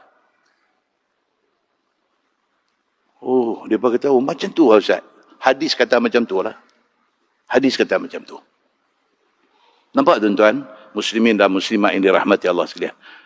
Ada macam tu punya orang, dia praktis sampai tahap tu. Di kubur, tak ada binaan. Saya kata, itu memang clear lah. Dalam hadis banyak cerita lah. Binaan-binaan ni apa semua. Kalau di tanah kubur, yang tanah wakaf, tak usah buat binaan. Pasal apa? Bila buat binaan, kita telah menghak milikkan tanah wakaf tu jadi hak kita. Kan? Kita duduk dalam tu dia penek bagus punya batu granite apa semua, dia dah tak jadi wakaf dah. Tanah tu jadi hak kita dah. Orang lain tak boleh masuk orang tu. Maka kita menghak milikkan tanah wakaf tak boleh. Kalau dia mati, tanam di tanah persendirian. Tanah keluarga dia punya, tak apa. Nak buat rumah ke apa, punya pasal. Pasal apa? Itu tidak melibatkan menghak milikkan tanah wakaf. Hari ini tuan-tuan tengok di banyak tempat lah. Banyak tempat daripada bubuh lah. Daripada bubuh dah signboard. Saya pergi tengok masjid Derga Al-Ustang pun ada signboard tulis melarang benda-benda yang dilarang oleh Nabi SAW. Ada dah orang dah buat macam tu. Muslimin dan muslimat yang dirahmati Allah sekalian. Inilah hadis ni cerita apa? Dia kata, bila mai bulan Ramadan, suara ni yang tiap-tiap malam. Yang pertama dia kata, ya baghiyal khair aqbil. Siapa yang ada teringat nak buat baik, jangan duk tangguh, buat terus.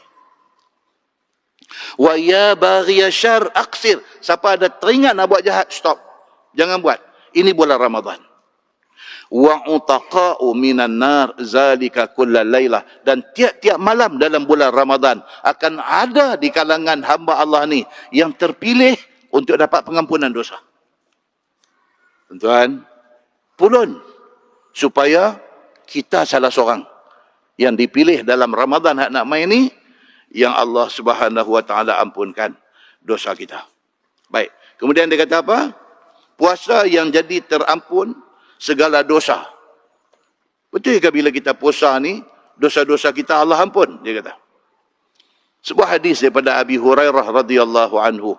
Dia kata qala Rasulullah sallallahu alaihi wasallam, "Man shama Ramadan wa qamahu imanan wa ihtisaba, ghufira lahu ma taqaddama min dhanbi." Nabi sallallahu alaihi wasallam kata, siapa puasa siang hari bulan Ramadan dan semayang pada malamnya. Bulan puasa ni dua kerja. Siang buat apa? Puasa. Malam buat apa? Semayang, baca Quran, zikir, munajat. Itu waktu malam. Siapa yang buat macam ni, siang puasa, malam dia isikan masa dengan beribadat, imanan wahtisaba, dalam keadaan dia beriman sungguh dengan Allah. Dia percaya apa yang Allah kata, apa yang Allah janji itu dia percaya. Wahtisaba, dan dia mengharapkan hisab pahala Allah bagi dekat dia di hari akhirat esok. Ghufira lahu ma taqaddama min zanbih. Nabi kata apa? Allah janji Allah ampun dosa dia. Bulan puasa nak main ni, siang kita puasa, malam jangan buat benda kaut. Isikan masa dengan Quran, dengan zikir, dengan munajat, dengan apa? Tuan-tuan balik masuk YouTube, checklist Ramadan. Ustaz Samsuri saya lah tu. Checklist Ramadan. Dah keluar dah banyak dah orang dah buat tu. Tuan-tuan tengok apa benda yang kita nak kena buat dalam bulan Ramadan. Dan jangan kita tak buat. Baik. Allah Subhanahu Wa Taala janji keampunan dosa. Apa yang kita nak kena jaga dalam bulan puasa ni? Dia kata hadis daripada Abi Hurairah radhiyallahu anhu, sabda Nabi sallallahu alaihi wasallam, "Man ata hadzal bait falam yarfuth wa lam yabsuq raja'ah kama waladathu ummuh." Samalah puasa ni bulan Ramadan dengan orang yang dapat peluang pi ke Mekah buat haji. Sama. Ini habis Ramadan ni start lah. Cerita orang nak pi haji lah pula. Ni tawaran dah keluar dah. Haji tahun ni awal orang dah dapat tahu. Siapa dapat pi dah tahu dah.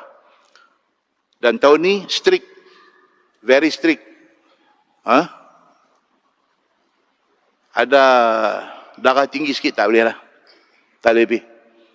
Bukan tabung haji nak menyusahkan kita. Saudi punya peraturan. Dia bagi statistik. Tahun lepas punya jemaah haji yang sampai-sampai sana kena bypass jantung pun ada. Yang sampai-sampai sana masuk hospital tak boleh balik sampai kesudah pun ada. Jadi mereka duk menanggung kos perubatan orang yang main haji ni dah berjuta-juta mereka kena tanggung. Start daripada ni, mereka strict. Ada sakit sikit, sakit yang boleh, yang ada potensi nak jadi masalah di sana, tak bagi pi. Itu sebab kita kata apa? Haji ni tuan-tuan plan daripada awal. Kita tak payah plan dah lah, umur dah 65 nak plan apa. Abuan anak-anak. Abuan cucu kita. Anak kita, cucu kita. Pesan kat mereka, suruh buka akaun tabung haji, suruh daftar haji awal-awal. Supaya apa? Umur baru duk mai 27, 28, sebelum 30, dapat dah panggilan pergi haji. Dapat dah. Pasal apa? Pasal haji ni ibadat fizikal. Nak kena guna kederat.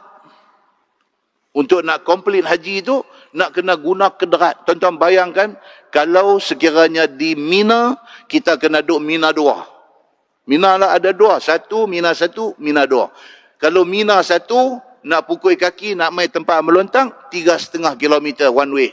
Pergi balik, 7 km. Kalau kena Mina 2, kali 2. Pergi balik, 14 km. Sehari, kena buat 3 hari. Hari mula pergi, balik lidah turun betul perut. Hari kedua, mereka tolak dengan wheelchair. Hari ketiga, ambulan mereka bawa terus pergi hospital. Hantar mereka pergi melontang barang pergi hospital. Tuan-tuan, jangan main-main. Lagi cengih. Tahun ni punya syarat nak pergi haji lagi cengih apa? BMI pun ambil kira. BMI. Dia ni berat badan dia berapa, tinggi dia berapa. Kalau dia ni lagu domai, lagu kemetot, lagu... Memang tak boleh pergi. Doktor nanti kata apa? Hang pergi senaman dulu bagi kurih main lain. Hang memang tak boleh lepas. Saya tanya doktor, duk cek ni kan, saya kata, apa dah buat susah orang dulu tu, pelepas ha. Pelepasnya duk cari pasal, Ustaz. Saya pernah pergi bertugas di sana, dia kata berapa punya susah di sana, daripada duk sakit. Dia kata, dah. Ni semua kena ikut, ni peraturan Saudi. Dia kata. Nampak tuan? Oleh kerana keadaan sudah jadi macam tu, kita kena plan awal. Cucu kita lah ni. Suruh mak pak mereka pergi ke tabung haji, buka akaun dan daftar haji. Habis ni apa dia? Habis puasa, habis raya, dia dah start dah. Bulan 4 dah start dah. Kapal pertama, pertengahan bulan 4. Nak fly pergi dah. Hadis ni Nabi kata apa? Hadis daripada Abi Hurairah, Nabi kata man ata hadzal bait. Nabi kata siapa yang sampai ke rumah ini. Rumah ini ni apa dia? Kaabah. Siapa yang Allah bagi rezeki, dia sampai di Kaabah, sampai di depan Kaabah, falam yarfuth. Nabi kata jangan duk bercakap huduh, jangan duk bercakap kotong, jangan duk bercakap lucah, jangan. Kemuliaan Makkah dan Kaabah itu kena jaga. Macam itulah kita kena jaga kemuliaan Ramadan. Jangan bercakap benda-benda tak elok. Walam yafsuk. Jangan buat benda jahat, benda maksiat. Jangan. Pergi sana, umrah haji pun sama. Jangan cakap kotong. Jangan buat benda jahat, benda maksiat. Kalau dia boleh jaga benda ni. Raja'a kama waladathu ummuh. Dia balik daripada Mekah, daripada haji. Bersih macam baby baru beranak. Macam itulah dengan bulan puasa. Kita masuk satu Ramadan, kita jaga sepanjang 30 hari Ramadan ini. Di akhir Ramadan itu, kita akan jadi satu orang baru. Muslimin dan muslimat yang dirahmati Allah sekalian. Dan rahsia puasa dan keterangannya macam-macam. Dia beritahu di sini. Muslimin dan muslimat yang dirahmati Allah sekalian. Itulah benda-benda yang kita nak kena jaga. Buka muka surat yang ke belakang tu sikit. Dia kata apa? Bab fit tasydid fil ghibah. Dia kata itu bab yang datang pada menekankan tentang bulan puasa ni. Jangan duk mengumpat orang. Hadis daripada Abi Hurairah. Dia kata anna Nabi SAW qal man lam yada' qawla zur wal amal bih falaysa lillahi hajah bi ay yada'a ta'amahu wa syarabah. Ni untuk orang puasa. Nabi kata barang siapa yang dalam bulan puasa, dia tak boleh nak tinggal cakap dan perbuatan tak elok. Sama. Ramadan dengan tak Ramadan dia sama. Bercakap sampai tak ada filter. Sampai tak ada tapih. Bercakap ikut sedap mulut. Barang siapa bulan Ramadan, dia duk bawa tabiat tu. Tabiat duk bercakap ikut sedap mulut. Tak jaga mulut dia. Falaisa lillahi hajah bi an yad'a ta'amahu wa syarabah. Nabi kata apa? Allah tak ada pasal nak pergi bagi pahala dekat dia walaupun dia tak makan, walaupun dia tak minum sepanjang siang bulan Ramadan. Kasang tuan-tuan, hadis ini ni bunyi kasang. Falaisa lillahi hajah bi an yad'a ta'amahu wa syarabah. Allah tak ada pasal nak bagi pahala kepada orang yang tak makan, tak minum, tapi dia tak jaga mulut dia daripada bercakap huduh. Tak ada pasal Tuhan nak bagi pahala dekat dia. Nampak tuan-tuan? Kasar bunyi dia. Pasal apa? Pasal jangan duk buat bercakap benda-benda yang boleh merosakkan ibadat kita. Dalam sebuah hadis Nabi SAW kata apa? Nabi kata, man kana yu'minu billahi wal yaumil akhir, falyaqul khairan aw liyasmut. Siapa beriman dengan Allah dan hari akhirat, cakap baik-baik. Cakap benda elok, aw liyasmut. Kalau tak ada benda elok nak bercakap, diam. Diam ni, oh tuan-tuan, orang putih kata, silent is gold. Orang putih kata silent is gold. Diam tu berharga. Pasal apa? Bila diam, tak banyak cakap, tak banyak salah. Tak banyak salah, tak banyak dosa. Tak banyak dosa, tak masuk neraka. So silent is gold. Orang putih kata diam itu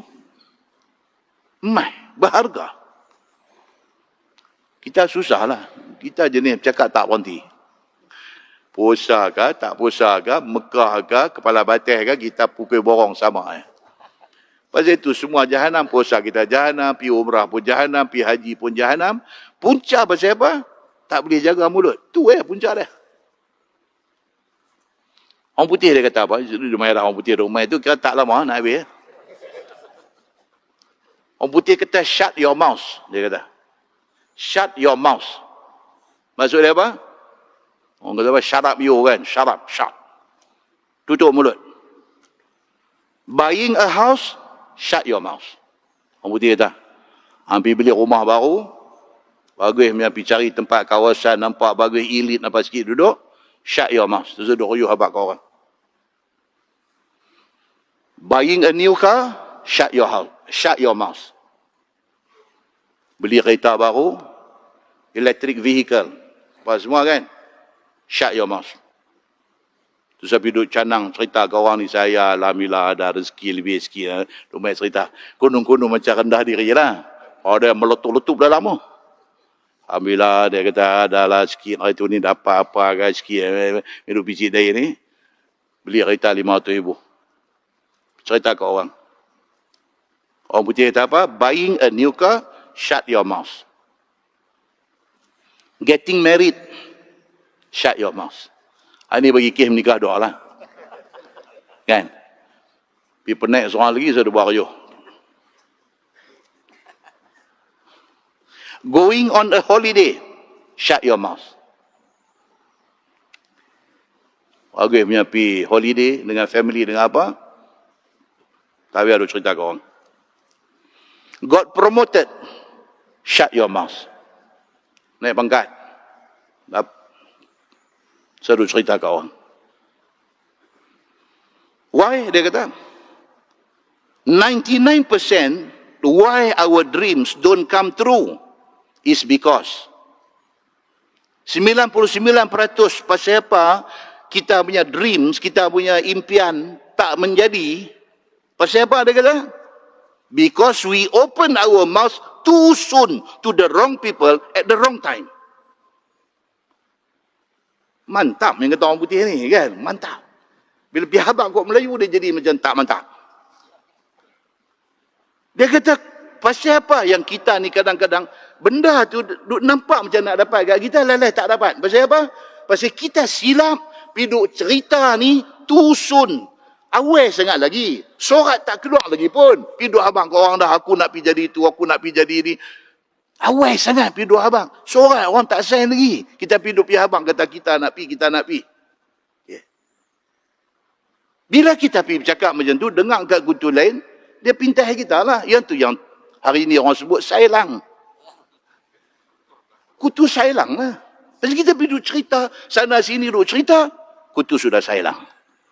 Akhirnya benda tu sebenarnya nak dapat kat kita, tapi jadi tak dapat. Dia kata pasal apa? Because we open our mouth too soon to the wrong people at the wrong time. Orang kita tak tahu, tentu orang kita tak tahu. Rambut sama color, kawan kita.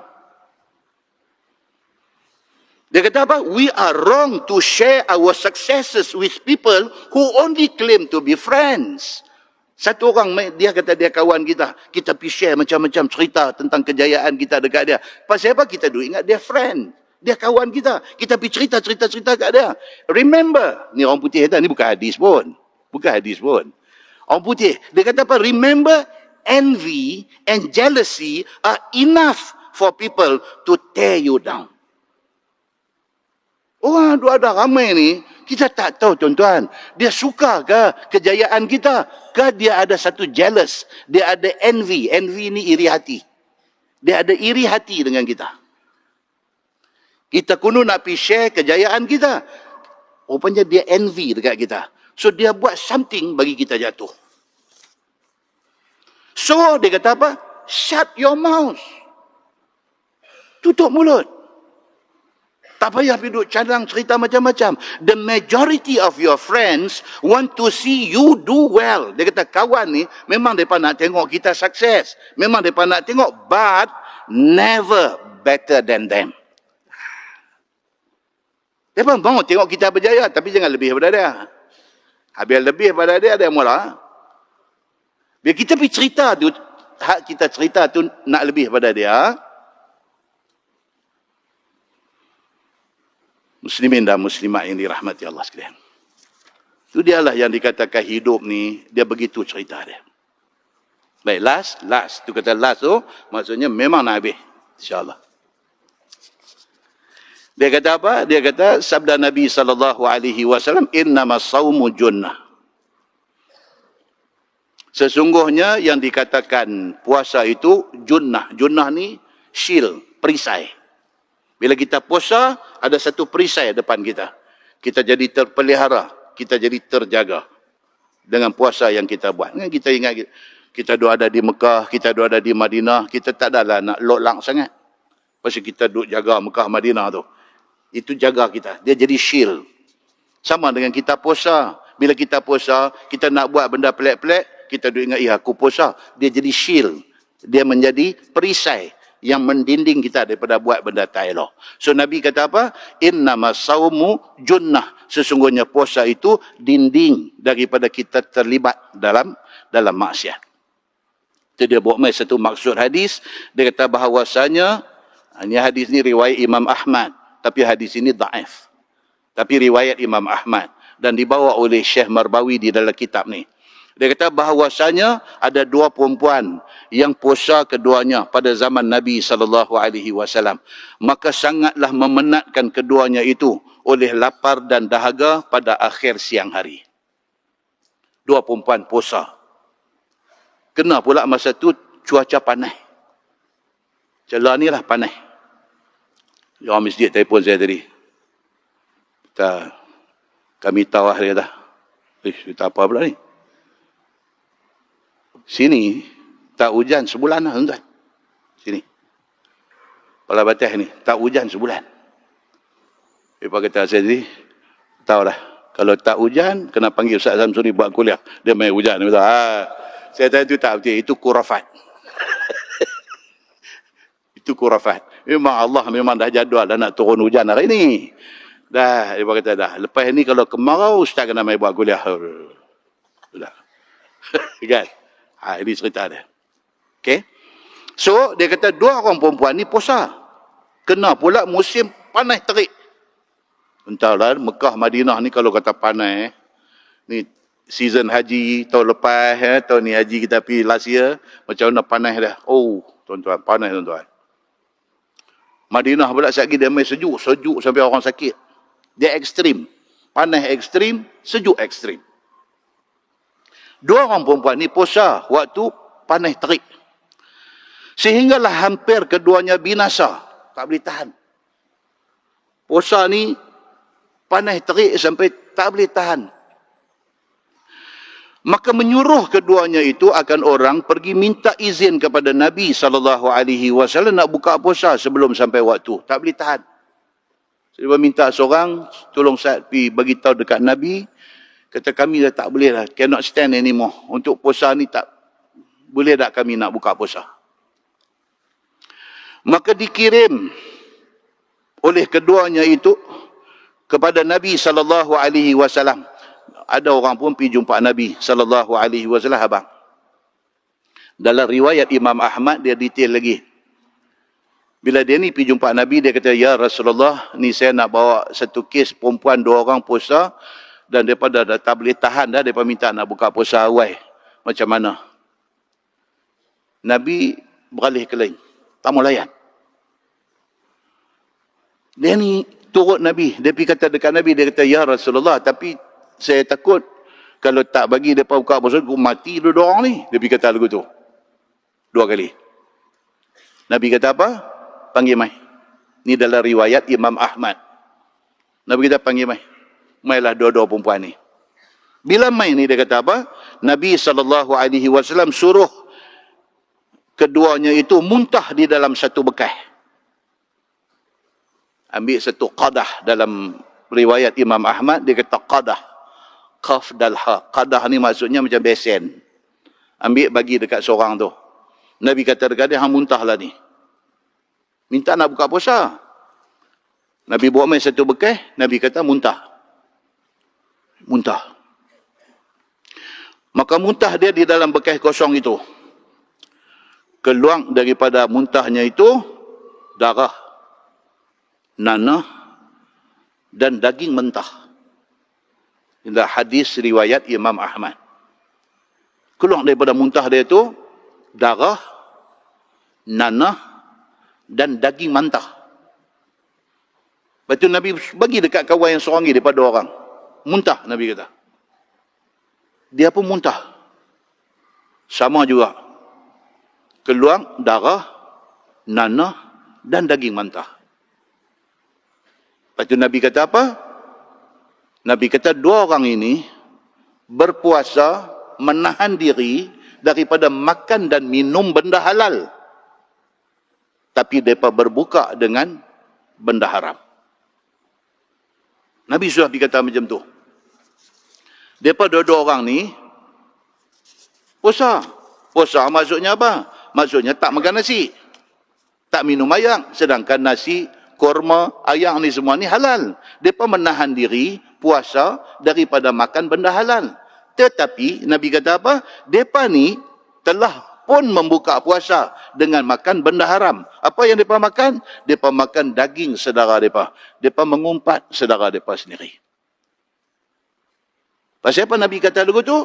Pasal dalam surah Al-Hujurat ayat 12 Allah sebut benda ni. Allah kata wala yaghtab ba'dukum ba'dha. Ayuhibbu ahadukum an ya'kula lahma akhihi maitan. Allah sebut dalam ayat tu janganlah hampa sama-sama hampa duk lawan mengumpat. Adakah hampa suka makan daging saudara hampa sendiri? Ayat Quran surah Al-Hujurat sebut macam tu. Jadi maksudnya Nabi kata dekat perempuan ni tadi, hampa duduk dua orang, duduk mengumpat orang. Hampa sama macam makan daging saudara hampa sendiri. Pasal itu Allah sebut dalam Quran. Pasal itu tadi bila dia ni mai report, Nabi tak mau layan. Dua kali dia kata, baru Nabi kata panggil mai. Bila panggil mai, Nabi bagi bekas kat dia, suruh muntah. Bila muntah, benda tu yang keluar. Benda yang keluar tu apa dia? Darah, nanah dan daging. Pasal dalam Quran sebut, orang-orang yang mengumpat, yaqtab ba'dukum ba'dha ayuhibbu ahadukum an ya'kula lahma akhihi maitan. Sukakah hampa makan daging saudara hampa sendiri? Maksudnya apa? Orang yang mengumpat orang, dia sama macam makan daging saudara dia. So, kesimpulan pada apa yang kita baca ni, dia nak beritahu, bulan puasa ni, selain daripada tak makan, selain daripada tak minum, selain daripada kita beribadat di siang hari, selain daripada kita malam hari, kita tumpukan kepada Quran, zikir dan buat benda yang baik-baik, selain daripada tu, yang paling penting apa dia? Jaga. Jangan sampai lidah kita bercakap benda-benda yang boleh merosakkan ibadat puasa kita insya-Allah. Tuan-tuan, muslimin dan muslimat yang dirahmati Allah sekalian, mudah-mudahan apa yang kita kongsi pada malam ini membawa kebaikan kepada kita semua insya-Allah. Minta maaf kita ambil masa sampai 9:45. Semoga amalan yang kita buat diterima Allah. Dan pasal apa? Nabi Ibrahim dengan Nabi Ismail bina Kaabah. Selepas selesai bina Kaabah, apa Nabi Ibrahim, Nabi Ismail kata? Rabbana taqabbal minna. Ya Allah, terimalah apa yang kami buat ni. Nabi dua-dua beranak. Pak Nabi Ibrahim, anak Nabi Ismail. Bina Kaabah pun, mereka pun tak tahu. Amalan yang mereka buat bina Kaabah ni, Allah terima ke tak? Mereka minta, Ya Allah, taqabbal minna. Terimalah ibadat kami. Siapalah kita. Bila kita puasa, selalu mau ada benda tu dalam hati kita. Ya Allah, terimalah ibadat puasa kami. Itu kena ada. Okey, satu. Pengumuman, ada sahabat kita belanja kita malam ni kebab spesial. Dia buat kenduri. Kebab spesial, pihak masjid kata dia bubuh di semua pintu dan tangga nak balik. Jangan tak ambil. Ada 2,000 biji kebab. 2,000 biji kebab. Bismillah ambil. Ingat dalam hati, doa dekat sahabat yang buat kenduri ni, minta supaya Allah bagi kesihatan dekat dia, Allah murahkan rezeki dia, minta supaya Allah bagi kebaikan dunia dan akhirat untuk dia. Tu ya. Dia tak minta apa. Dia kata yang tu ya. Ambil hak dia kenduri, doa dekat dia dan keluarga dia. Yang tu ya. Nah. Jadi kita tangguhkan dengan tasbih kafarah dan surah Al-As. Bismillahirrahmanirrahim. Alhamdulillahi Rabbil Alamin. Hamdan yuwafi ni'amahu wa yukafi'u mazidah. يا ربنا لك الحمد كما ينبغي لجلال وجهك الكريم وعظيم سلطانك رضينا بالله ربا وبالإسلام دينا وبمحمد نبيا ورسولا اللهم افتح علينا فتوح العارفين وارزقنا فهم النبيين بجاه خاتم المرسلين اللهم فقهنا في الدين وعلمنا التأويل واهدنا صراطك المستقيم اللهم أرنا الحق حقا وارزقنا اتباعه وأرنا الباطل باطلا وارزقنا اجتنابه اللهم اجعل جمعنا جمعا مرحوما وتفرقنا من بعده تفرقا معصوما وصلى الله على محمد وعلى آله وصحبه وسلم والحمد لله رب العالمين السلام عليكم